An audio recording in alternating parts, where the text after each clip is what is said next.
Hello students.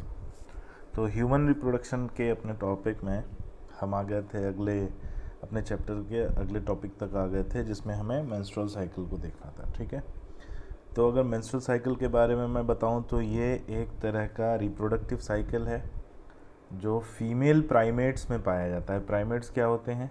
Primates Mammalia जो class है उसका एक ऑर्डर है प्राइमेट्स, है ना। तो प्राइमेट्स में फीमेल प्राइमेट्स में पाए जाते हैं ये रिप्रोडक्टिव साइकिल। प्राइमेट्स में कौन कौन आते हैं? मंकीज आते हैं, एप्स आते हैं और ह्यूमन बींग्स आते हैं। तो ये रिप्रोडक्टिव साइकिल जो फीमेल प्राइमेट्स में पाई जाती है उसे मेंस्ट्रुअल साइकिल कहते हैं। और जब भी ये मेंस्ट्रुअल साइकिल पहली बार स्टार्ट होती है, जो फर्स्ट मेंस्ट्रुएशन होता है उसे मीनार्च कहा जाता है। और एक बार स्टार्ट होती है तो ये generally by reaching the age of puberty की एज जो है फीमेल में पहुंचने पर ये स्टार्ट होती है। प्यूबर्टी क्या होती है? The age of sexual maturity. और एक बार स्टार्ट होने के बाद हर 28 से 29 डेज, ठीक है, 28 टू 29 डेज के रिपीटिशन में ये साइकिल जो है रन करती है। And the cycle of event starting from one menstruation till the next is known as menstrual cycle. तो इस साइकिल में मेंस्ट्रुएशन होता है और एक मेंस्ट्रुएशन से अगले मेंस्ट्रुएशन तक का जो ड्यूरेशन होता है उसी को मेंस्ट्रुअल साइकिल कहते हैं। हर मेंस्ट्रुएशन साइकिल में ओवम रिलीज होता है in the middle of cycle. Middle मतलब अगर 28 से 29 डे की साइकिल है तो 14th डे पर ओवम रिलीज होता है और इसके रिलीज होने के प्रोसेस को कहते हैं ओवुलेशन। एग्जैक्टली अगर मैं बात करूं तो ये कॉमन लैंग्वेज में तो हम इसे ओवम कहते हैं, लेकिन एग्जैक्टली जो रिलीज होता है वो होता है सेकेंडरी oocyte। ठीक है, सेकेंडरी oocyte रिलीज होता है। ठीक है, ये पॉइंट याद रखना। यहाँ पर लिखा हुआ है ओवम, लेकिन टेक्निकली जो है वो सेकेंडरी oocyte होता है जो रिलीज होता है of in the middle of each menstrual cycle. अब मैं इस मेंस्ट्रुअल साइकिल के बारे में आपको बताऊं तो ये डायग्राम है जिसको हमें डिटेल में समझना है। हम बात कर रहे हैं कि मेंस्ट्रुअल साइकिल 28 डे की साइकिल है और ये 28 डे की साइकिल 3 फेजेस में डिवाइड है। पहली फेज है मेंस्ट्रुएशन फेज जो कि 3 to 5 डे की होती है।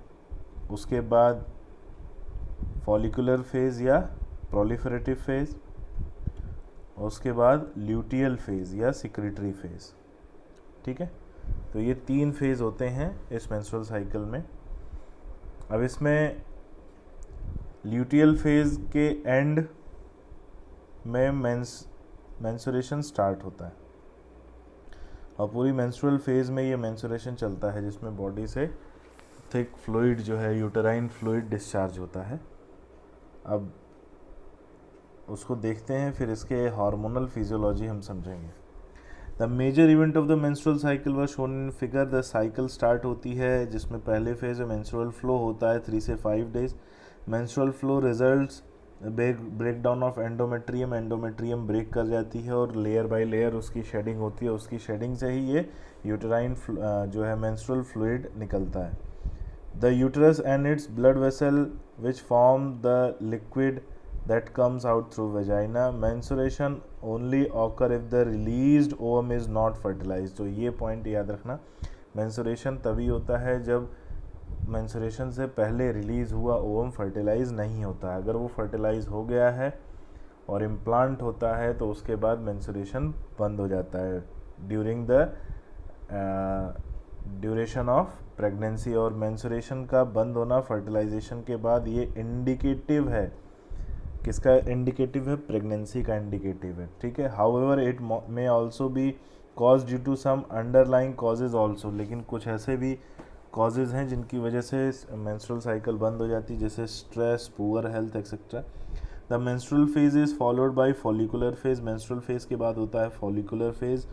During this phase the primary follicle in the ovary grow to become a fully mature Graafian follicle, and simultaneously the endometrium of uterus regenerate during proliferation. These changes in the ovary and the uterus are indicated by the changes in the level of pituitary hormone. ठीक है, अब इसको देखते हैं।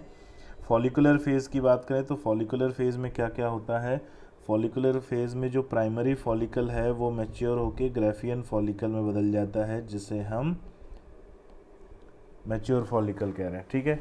और इस duration में endometrium की थिकनेस भी बढ़ती रहती है। कैसे बढ़ती रहती है, इस ड्यूरेशन में ईस्ट्रोजन हार्मोन का सिक्रीशन होता रहता है। तो फॉलिकुलर फेज़ में ईस्ट्रोजन हार्मोन जो है एंडोमेट्रियल थिकनिंग को मेंटेन करता है, ये बात समझ में आ रही है।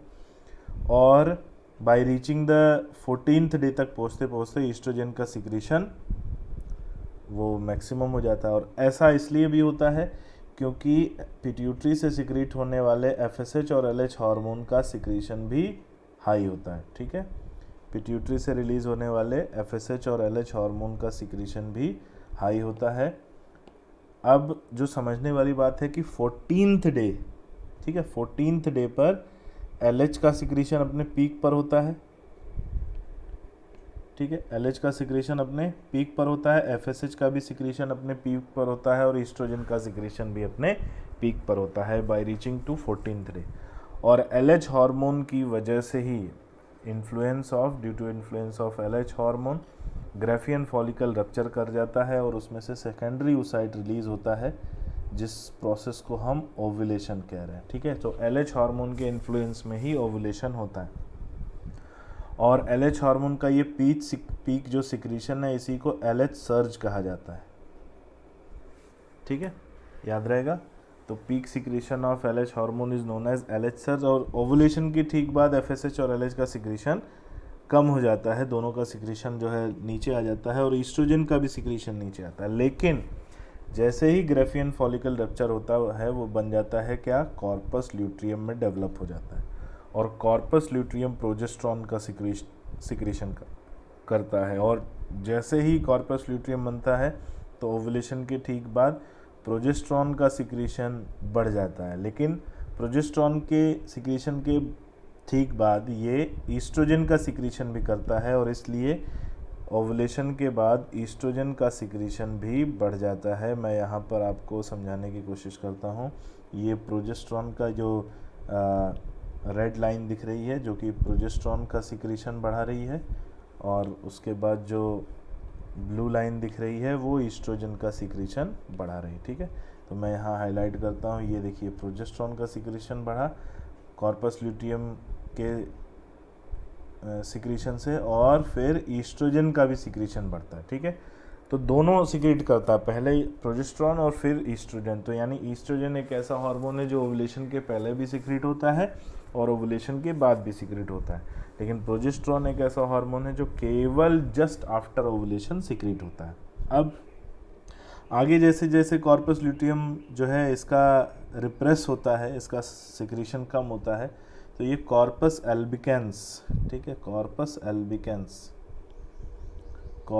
एल्बिकेंस बन जाता है, ठीक है। इसका डिजेनरेटिव पार्ट जब इसका सिक्रीशन कम हुआ, इसका सिक्रीशन कम हुआ तो प्रोजेस्ट्रॉन और ईस्ट्रोजन दोनों का सिक्रीशन कम हो जाता है, और दोनों का जब सिक्रीशन कम होता है तो इनके सिक्रीशन रिड्यूस होने की वजह से एंडोमेट्रियम, अच्छा एक और बात, जब तक ये दोनों का सिक्रीशन हाई था एंडोमेट्रियम की थिकनेस और लगातार बढ़ रही थी, लेकिन ल्यूटियल फेज के एंड में जैसे इनका सिक्रीशन कम होता है एंडोमेट्रियम की ब्लड वेसल्स कॉन्स्ट्रिक्ट कर जाती है, एंडोमेट्रियम की ब्लड सप्लाई ब्लॉक हो जाती है और फिर endometrium layer by layer shed होने लगती है, और इसकी शेडिंग होना स्टार्ट होती है तो ल्यूटियल फेज एंड होता है और मेंस्ट्रुएशन स्टार्ट होता है, जिसे हम मेंसेस कहते हैं, ठीक है। तो layer by layer endometrium shed off होती है और मेंस्ट्रुएशन स्टार्ट हो जाता है, ठीक है। तो ये जो है चेंजेस हैं और ये रिलेशन है हार्मोन्स का जो है ओवेरियन फॉलिकल के डेवलपमेंट का और एंडोमेट्रियम के डेवलपमेंट का, ठीक है। तो ये पॉइंट्स को याद रखिएगा, जो मैंने पॉइंट्स बोले इनको एक बार और सुन लीजिएगा, क्योंकि ये पॉइंट्स से क्वेश्चन डायरेक्टली और इनडायरेक्टली पूछे जाते हैं, ठीक है। तो यानी ओवुलेशन हुआ 14th डे पर, और ओवुलेशन के बाद फर्टिलाइजेशन के लिए जो सेकेंडरी oocyte कब अवेलेबल होगा, ल्यूटियल फेज के स्टार्ट में, ठीक है। सेकेंडरी oocyte की जो लाइफ स्पैन है वो लगभग 48 से 72 आवर तक होता है। तो एक बार अगर ये रिलीज़ हुआ है तो 14th डे पर अगर रिलीज़ हुआ है तो 17th डे तक जनरली फर्टिलाइजेशन की चांसेस पाई जाती हैं, क्योंकि तभी तक ये सेकेंडरी oocyte अवेलेबल रहेगा फैलोपियन ट्यूब में। अच्छा, ओवुलेशन के बाद ये जब रिलीज़ होता है फैलोपियन ट्यूब में तो ये सेकेंडरी oocyte आ जाता है एम्पुला पार्ट में, और एम्पुला पार्ट में ही फर्टिलाइजेशन होता है, ठीक है, पॉसिबल होता है, और किसी पार्ट में फर्टिलाइजेशन पॉसिबल नहीं होगा, ठीक है। तो मेरी ये बात समझ में आई आपको, उम्मीद है इसको आप देखेंगे और कंसिडर करेंगे। नेक्स्ट आते हैं अगले इसके पार्ट में। तो जो गोनेडोट्रोपिन हार्मोन था जो मैंने अभी आपको बताया वो यहीं पर लिखा हुआ। गोनेडोट्रोपिन हार्मोन FSH और LH increases the gradual follicular phase और स्टिमुलेशन करता है फॉलिकुलर डेवलपमेंट का, यानी जो ओवरियन फॉलिकल डेवलप हो रहा है उसके डेवलपमेंट को बढ़ाता है, जिससे वो ग्राफियन फॉलिकल में चेंज हो जाए। और ये चेंज किसकी वजह से होता है? Secretion of estrogen by Graafian follicle. तो Graafian follicle estrogen hormone secrete करता है। Both LH and FSH attain the peak level in the middle of cycle. तो दोनों का सिक्रीशन हाई होता है। Rapid secretion of LH leading to maximum level during mid cycle known as LH surge कहा जाता है। और इसकी वजह से ग्राफियन फॉलिकल रप्चर होता है, ओवुलेशन होता है, और ओवुलेशन या ovulatory phase is followed by luteal phase. Ovulation के ठीक बाद ल्यूटियल फेज स्टार्ट हो जाता है और ग्राफियन फॉलिकल ट्रांसफॉर्म हो जाता है कॉर्पस ल्यूटियम में, जिसमें वो प्रोजेस्टेरॉन हार्मोन सिक्रीट करता है। और progesterone hormone is essential for maintenance of endometrium. Ovulation के पहले ईस्ट्रोजन मेंटेन कर रहा था, ओवुलेशन के बाद प्रोजेस्टेरॉन और ईस्ट्रोजन दोनों करते हैं, ठीक है। Such an endometrium is necessary for implantation. और जो फुल्ली मैच्योर डेवलप्ड एंडोमेट्रियम है वो ज़रूरी है इम्प्लांटेशन की, और इम्प्लांटेशन भी कब होता है? फर्टिलाइजेशन के बाद। तो ल्यूटियल फेज में ही सबसे ज़्यादा डेवलप्ड एंडोमेट्रियम मिलता है, ठीक है। During pregnancy all events of the menstrual cycle stop and there is no menstruation, ठीक है।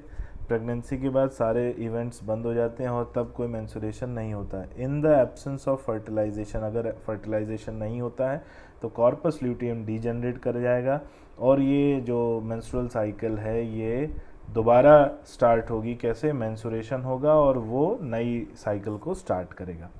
अब ये साइकिल हर 28 डे में रिपीट करती रहती है up to the age of 50 years in female, and 50 years के बाद ये सीज हो जाती है, जिस कंडीशन को हम मेनोपॉज कहते हैं, ठीक है। हालांकि मेनोपॉज के पहले भी जो है प्रेगनेंसी और लैक्टेशन के समय ये मेंस्ट्रुअल साइकिल बंद होती है। तो प्रेगनेंसी के समय जो मेंस्ट्रुअल साइकिल स्टॉप होती है उसे कहते हैं जेस्टेशनल एमनोरिया, और लैक्टेशन के समय जो टेम्परेरी स्टॉप है जिसमें पाया जाता है उसे कहते हैं लैक्टेशनल एमनोरिया, ठीक है। तो ये 2 पॉइंट याद रखना, प्रेगनेंसी के समय भी टेम्परेरी स्टॉप होती है और लैक्टेशन के समय भी टेम्परेरी स्टॉप होती है, ठीक है।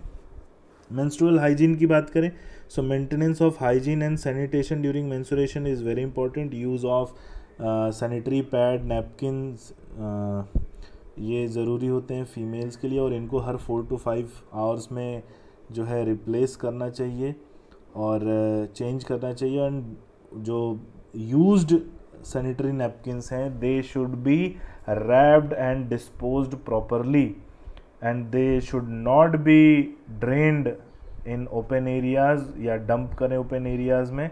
And after handling the napkin one should wash their hand with soap, ठीक है। तो ये मेंस्ट्रुअल हाइजीन के लिए कुछ इंपॉर्टेंट पॉइंट हैं, इनसे भी क्वेश्चन आते हैं, ठीक है।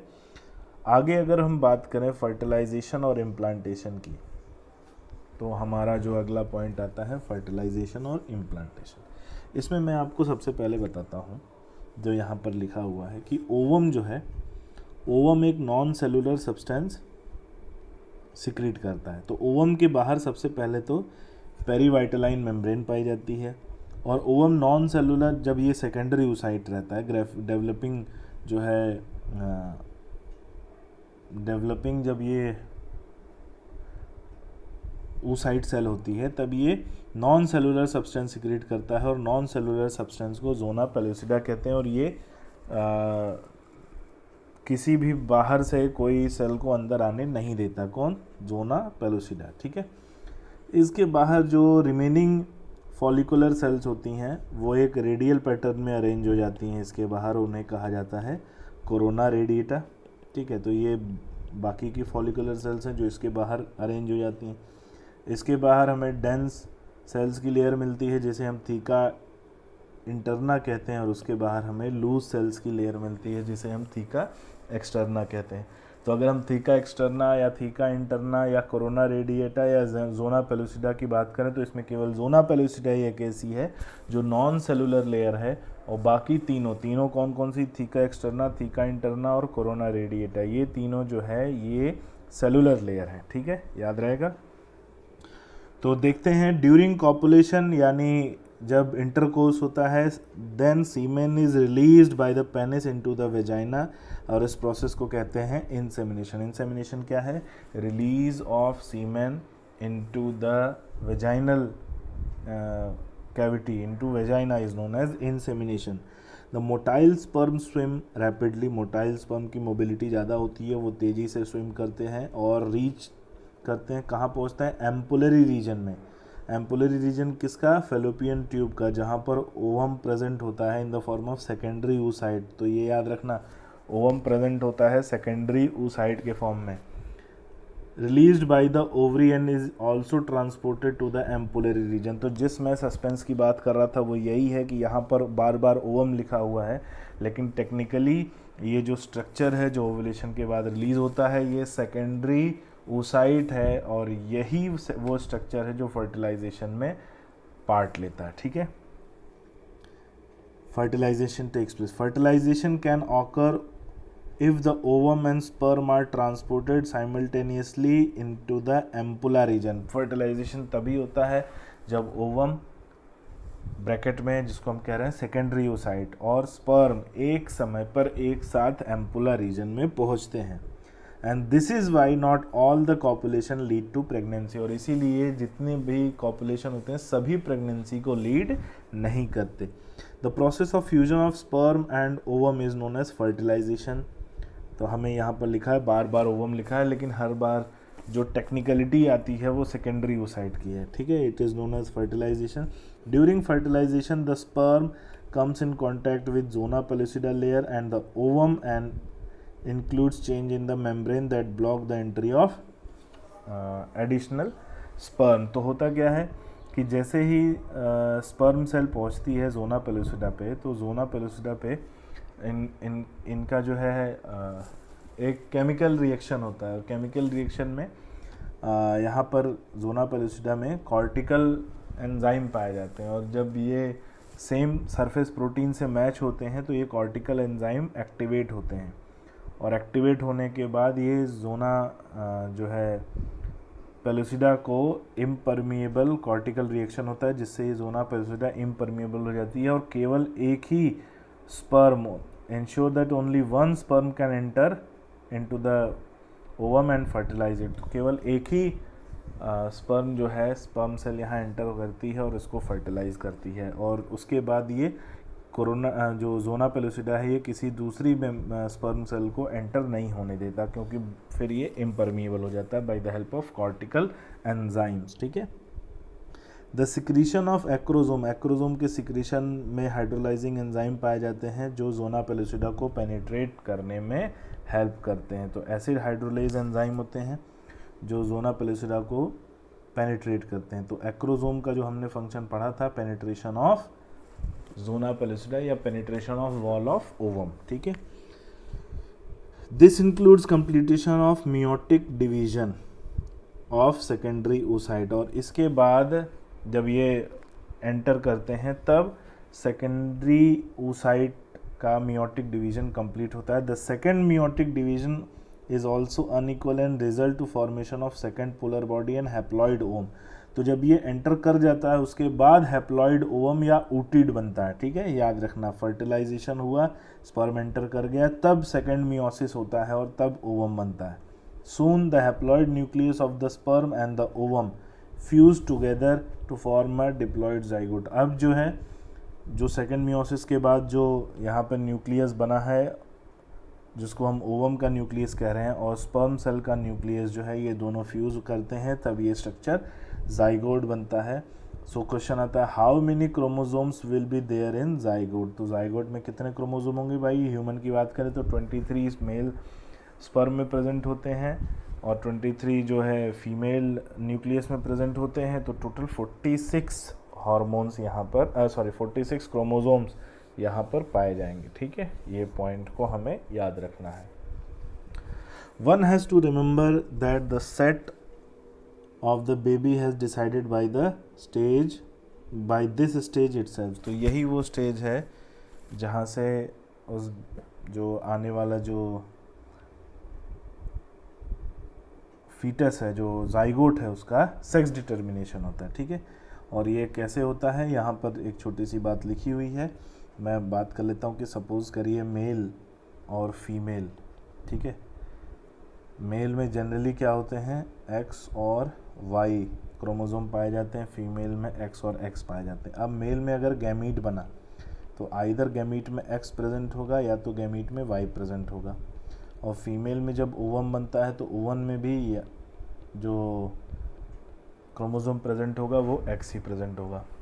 अब जब फर्टिलाइजेशन होता है तो सपोज़ करिए ये दोनों एक्स मिलते हैं तो एक्स और एक्स यानी फीमेल बनेगा, ये एक्स मिलते हैं तो एक्स और एक्स यानी फीमेल बनेगा।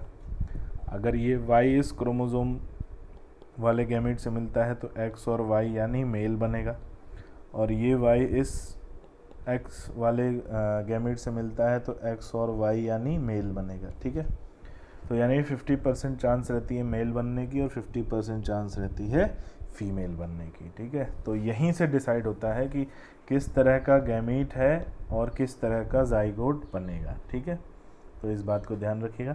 नेक्स्ट लेक्चर में हम लोग मियोटिक डिवीज़न को स्टार्ट करेंगे और यहाँ माइटोटिक डिवीज़न को स्टार्ट करेंगे जाइगोट में, और बात करेंगे कि क्लीवेज और ब्लास्टोमियर और जो है आगे की स्टेजेस क्या क्या होती हैं, ठीक है। Okay students, thank you.